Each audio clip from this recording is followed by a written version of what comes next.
Good day everyone, it's a new day. Nagsisimula naman tayo mag-pattern ngayon. Iba't ibang nationality ang ating students, kaya lalabas talaga ang Singlish at Taglish natin. Tatlo silang students, 2 Pinay at Myanmar.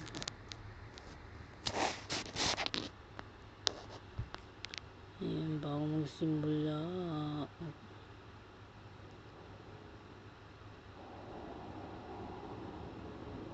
Ayan, hanap siya ng sharpener.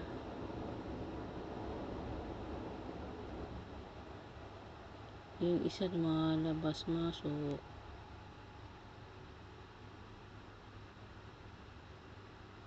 Sa labas, hindi sinasarado ko agad yung pinto.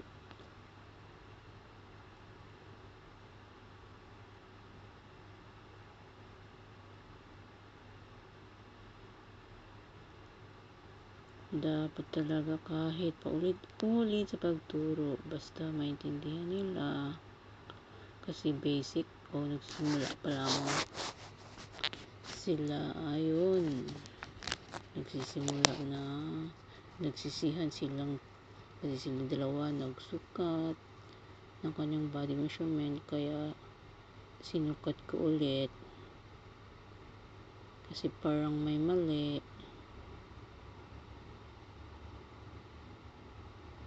So yung isa naman ng Myanmar is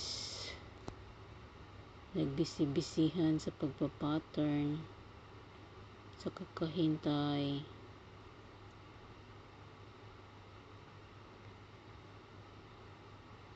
Ayan, naghihintay yung isa kasi busy ako din sa kabila.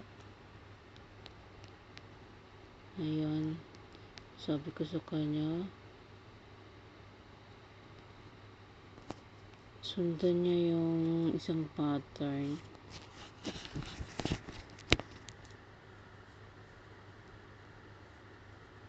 So sinukat-sukat naman niya,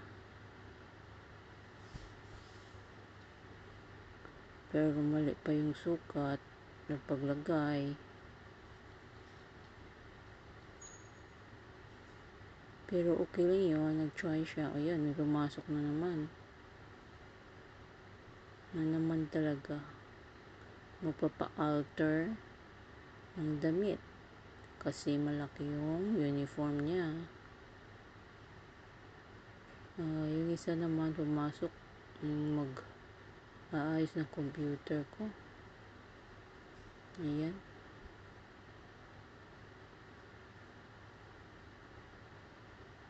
Kasi mayroong problema yung computer, hindi ako makagawa-gawa.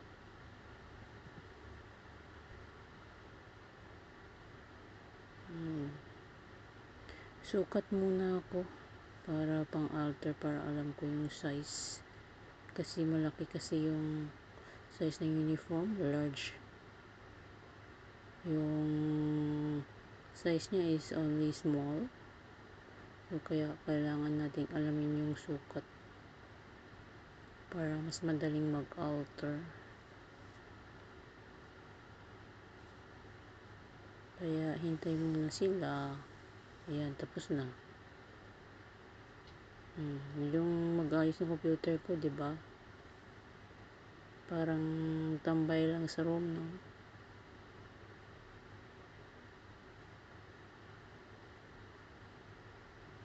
Ayan, nag-check kung tama ba.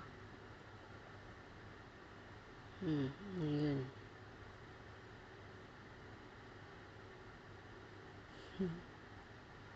Ayan, pinaupo. Pero saglit lang naman para maituloy yung pagpapattern. Ayan, lumabas siya para walang istorbo sa pagpapattern namin. So yung isa naman, yung Myanmar, naghihintay. Ayan, ulit. Ayan, may kinuha na naman.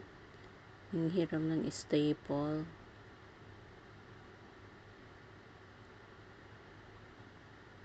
So yan, mali na naman yung measurement niya, hindi turuan na naman. Dalawa busy oh. Medyo ayan, bumalik, humingi ng password ng computer, nakalimutan. Salamat.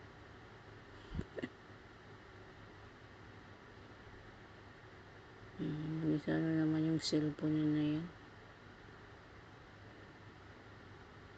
Nag-uusap na lang sila habang nagtuturo ako sa isa.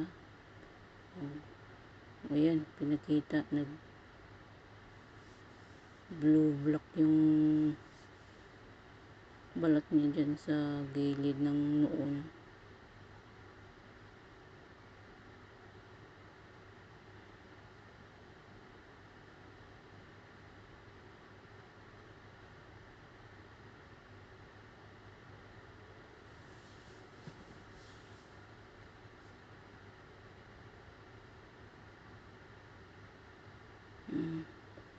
Tingin naman, hintay ulit.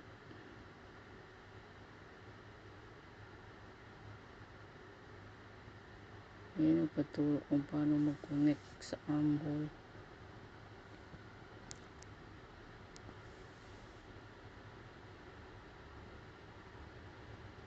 Balik sa isa. Sorry sa naghihintay. Kasi pag hindi ako matawag, nagko-concentrate talaga ako kung sino yung tinuturuan ko.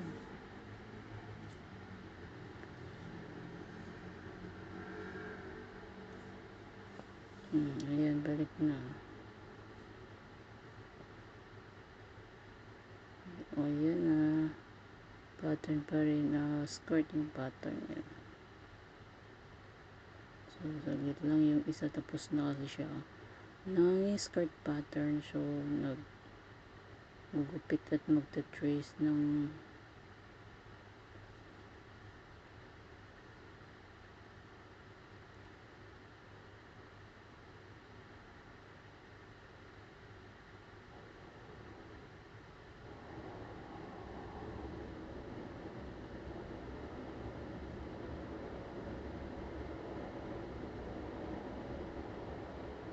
ayan, yung cellphone ko nanginginig.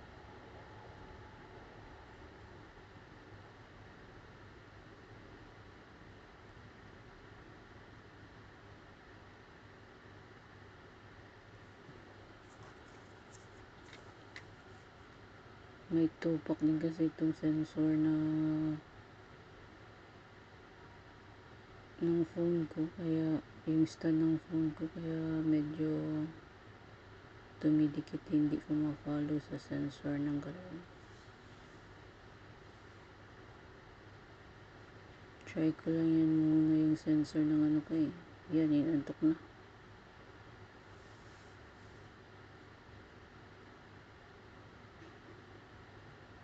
Yan, ito naman panghapon. Nepalese, tsaka dumi na. Uy. Diba? Tapos, yung isang to, walang shoes. Inubad. Kasi naka-heels. Tapos, ba rin, feel at home lang. Ayan, nag-fix siya ng kanyang simple dress. So, help her to fix it. So, hanggang dyan na lang. Bye-bye.